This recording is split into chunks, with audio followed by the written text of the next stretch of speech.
François Hollande pratique ce qu'il y a lieu d'appeler la stratégie des petits pas.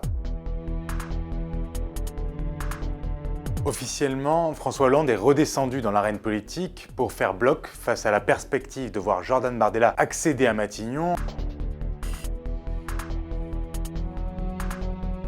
À l'époque, on nous parlait d'un ancien président de la République qui, habité par son sens de l'État, était prêt à redevenir un simple candidat sur sa circonscription historique de Corrèze pour faire face au RN. À croire que le rythme d'ancien chef de l'État qu'avait épousé François Hollande après son renoncement en 2017 commençait peu à peu à le lasser. Certes, il bénéficiait toujours d'un accès privilégié aux médias, avait une forme de popularité liée aux livres qu'il faisait paraître, mais il y avait cette envie de revenir à la politique. Et souvenons-nous que la surprise fut grande parce que François Hollande avait tenu des propos souvent très critiques à l'égard de l'accord électoral de la NUPES en 2022, critiquait notamment la compromission de son parti socialiste, parti de gouvernement avec sa culture, avec la gauche radicale de Jean-Luc Mélenchon. Mais en juillet, c'est bien dans le cadre du nouveau Front populaire, cette coalition électorale avec la France insoumise, que François Hollande s'est présenté en Corrèze et a été élu. François Hollande avait évidemment gardé dans un coin de sa tête l'Élysée comme un trou de souris qui, sur un malentendu, pourrait le mener vers 2027.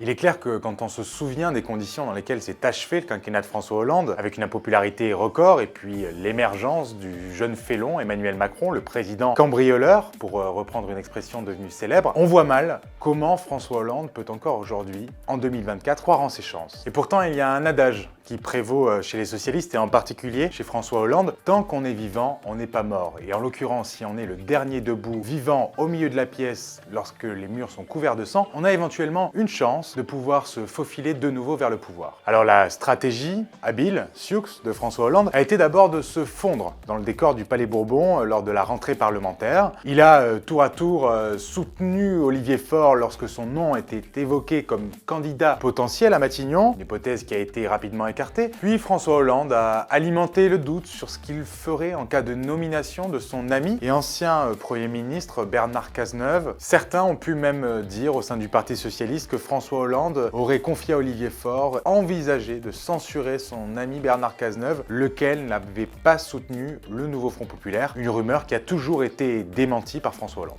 Avec François Hollande, c'est en tout cas le retour de la synthèse et de l'art de la synthèse au sein du groupe socialiste. Ses jeunes collègues primo-élus prennent conseil auprès de lui, bénéficient de son expérience et surtout le trouvent d'une humilité à toute épreuve, absolument pas donneur de leçons. Si François Hollande navigue ainsi, c'est qu'il voit un espace social-démocrate se libérer, se profiler à l'horizon. D'abord, le score de Raphaël Glucksmann, pas loin de 14% aux élections européennes, signe qu'il est possible de prospérer électoralement dans cet espace politique. Ensuite, la fin du macronisme, qui, faut-il le rappeler, avait emporté le Parti socialiste en 2017. Et le rejet, la diabolisation suscitée par Jean-Luc Mélenchon du côté de la gauche radicale, ce qui permet donc, entre Emmanuel Macron et Jean-Luc Mélenchon, de se ménager un espace potentiel pour François Hollande.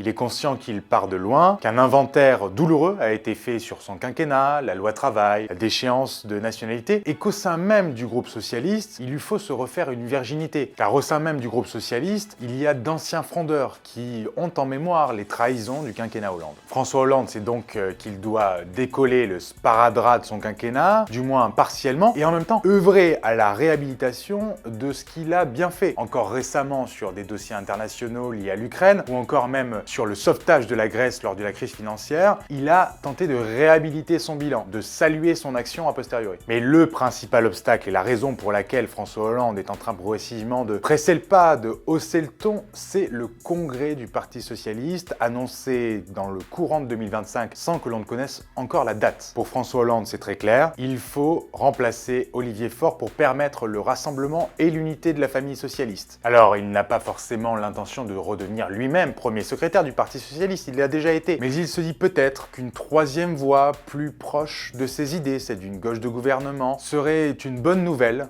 pour une hypothétique candidature en 2027. Car dorénavant, François Hollande l'affirme, il l'a notamment déclaré à nos confrères de la revue trimestrielle L'Hémicycle, il n'est pas indifférent à 2027. Comprendra qui voudra, ce qui est sûr, c'est que le virus présidentiel n'a jamais quitté François Hollande. Il a aussi évidemment conservé son goût pour la tambouille interne. On le voit ces derniers temps multiplier les allées et venues dans les les fêtes de la Rose pour aller à la rencontre des militants où sa popularité est encore bonne. Car selon François Hollande, la primaire est une impasse, la candidature de Jean-Luc Mélenchon étant plus probable que jamais, il y aura certainement 2 candidatures à gauche en 2027 et pourquoi pas la sienne.